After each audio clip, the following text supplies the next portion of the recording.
Well, as you can see, it's snowing. Well, not snowing, but it's snowed. We've got quite a bit of snow cover, and we're into December now.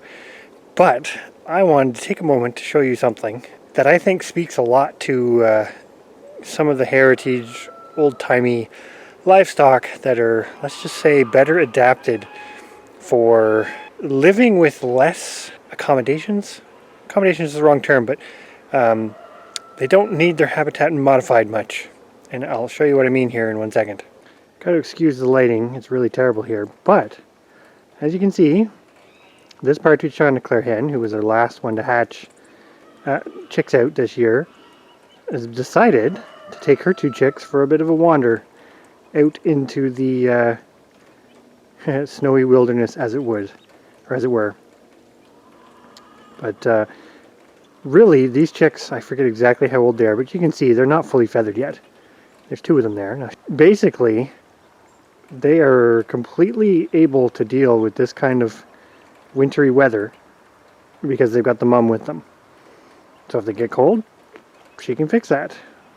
I'm not going to say she fends off predators necessarily, because a big enough predator is going to take chicks, but you know, she's doing all that work that she would normally do.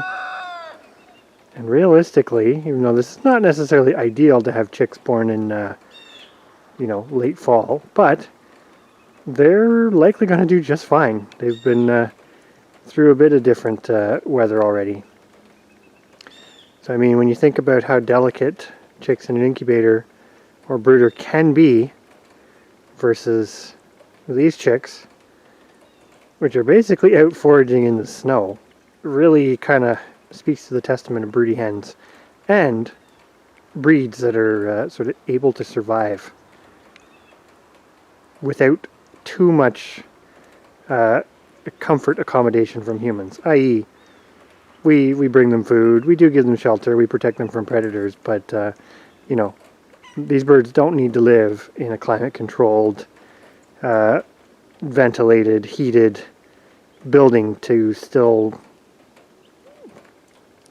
thrive. I would probably say not just survive, it's thriving.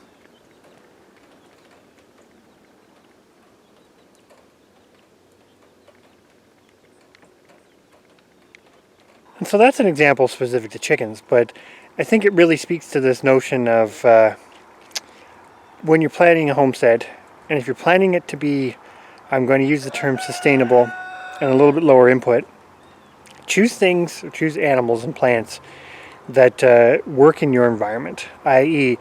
with enough resources, time, money, infrastructure, you can grow anything anywhere. You could probably raise elephants in Antarctica if you had enough resources.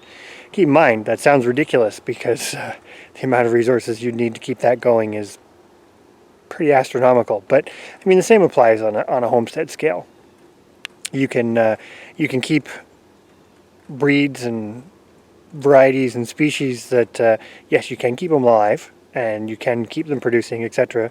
Or you can keep breeds and species and etc. that are basically perfectly adapted for wherever you live. Now I will say that doesn't necessarily equate super well into economic profitability, but if that's not what you're going for in your homestead, i.e. you're just mostly concerned about feeding yourself and doing it in the most reasonable manner possible, definitely think about it. And there's lots more food for thought there, but yeah, I think those couple of chicks and their mom are a testament to that.